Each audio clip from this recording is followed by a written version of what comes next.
we want to get email from Yahoo and use that email as client to retrieve your email from Yahoo.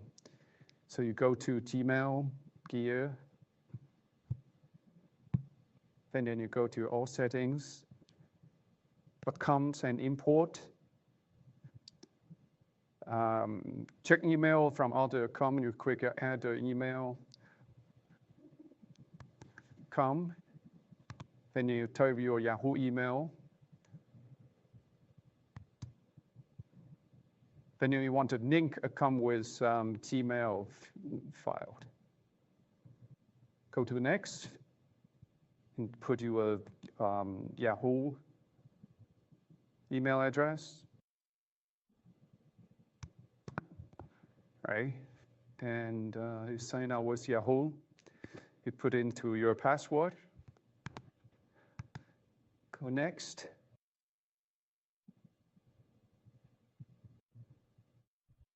And I'm going to skip fingerprint for now.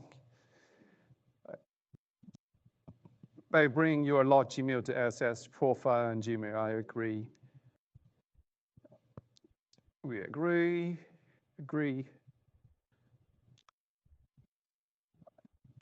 And that's it, close it. And if you go to Inbox, see it was download the file to the new sign. No, this is the Yahoo message for you, new sign in from Gmail. See, this one is all the email is pushed to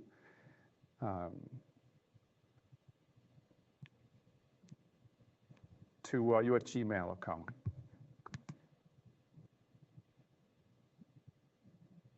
See this message, test right here, test. If I highlight this one, if I delete it, and you will delete it from Yahoo email as well. It'll take a while, and just be patient. Now, let's head back to our Gmail inbox. As you can see, our Yahoo emails are already landing here in real time, and here is the real power. If I delete this test message, it is gone. Because of our live secure link, Gmail commands Yahoo to delete it as well, instantly reclaiming your storage space. While this initial sync is completing, make sure to hit that subscribe button so you don't miss what's coming.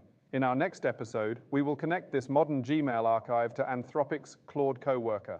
I'll show you how to use a simple AI agent to automatically sort, categorize, and delete thousands of old emails in seconds, saving you hours of manual cleanup. Prepare your account, subscribe to the channel, and join our executive community at cohort.solo-unicorn.app. I'll see you in the next episode.